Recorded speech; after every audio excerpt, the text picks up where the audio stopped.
Bonjour chers élèves, j'espère que vous êtes bien et en bonne santé.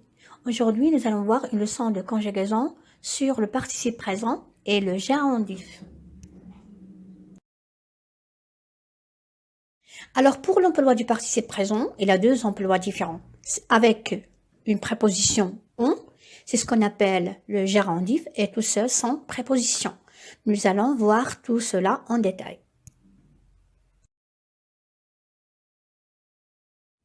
Pour le participe présent est une forme verbale, c'est-à-dire c'est un verbe qui marque une action et qui peut avoir un complément d'objet ou de circonstance. Il est invariable, c'est-à-dire toujours avec ANT. Exemple, c'est une personne souffrant d'une grave maladie. Comme vous avez dit souffrant, et là un complément, c'est une grave maladie.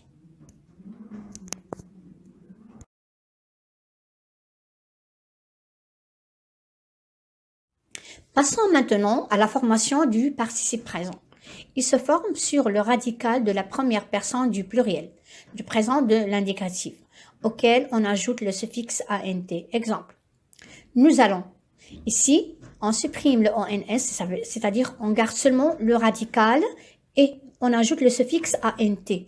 Nous finissons, c'est-à-dire avec le verbe de deuxième groupe, c'est la même chose. On supprime le ONS, la terminaison de la première personne du pluriel, et on ajoute le suffixe ANT. Finissant, ça devient finissant ANT. Le participe présent exprime une action simultanée. Exemple, je vois mon ami entrant dans ce bâtiment. Qu'est-ce que ça veut dire simultané? Simultané, ça veut dire que ce sont deux actions qui se passent en même temps. C'est-à-dire, je vois mon ami entrant dans ce bâtiment. C'est-à-dire, l'action de voir se passe en même temps que l'ami entre dans ce bâtiment. C'est-à-dire, se passe l'action de voir et l'action de mon ami qui entre se passe en même temps. C'est ça ce qu'on appelle la simultanéité. Les exceptions de la formation, bien sûr, ce sont être. Être, ça devient étant, et avoir, ça devient ayant, et savoir, ça devient sachant. On arrive maintenant au gérondif. Le gérondif, c'est on, la préposition on, plus le participe présent. On vient tout juste de dire c'est quoi le participe présent. Ça suffit seulement d'ajouter le en pour former le gérondif au participe présent. Exemple, nous marchons en rêvant.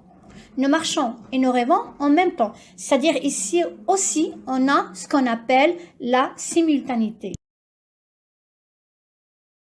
Alors, on a dit que le participe présent est une forme verbale, c'est-à-dire c'est un verbe.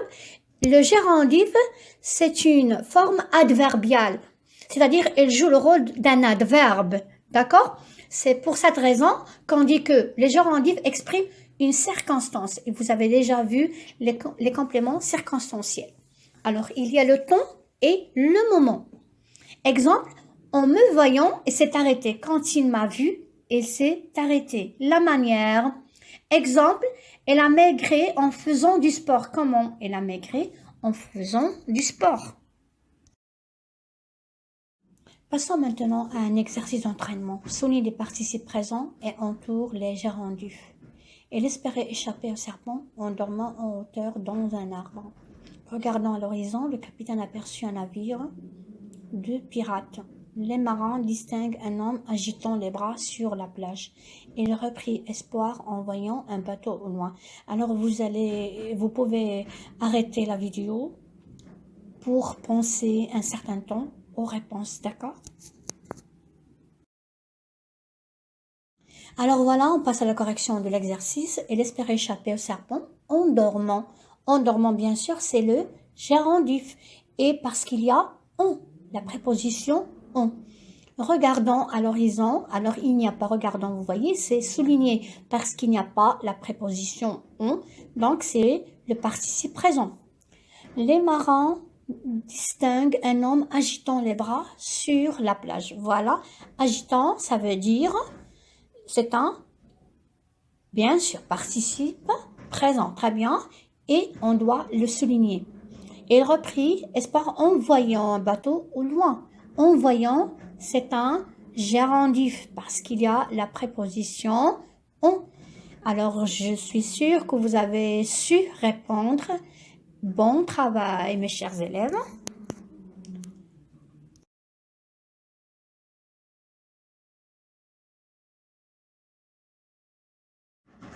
À la fin, je vous remercie pour votre attention et vous allez voir la rubrique retenir page 176 du manuel et le devoir.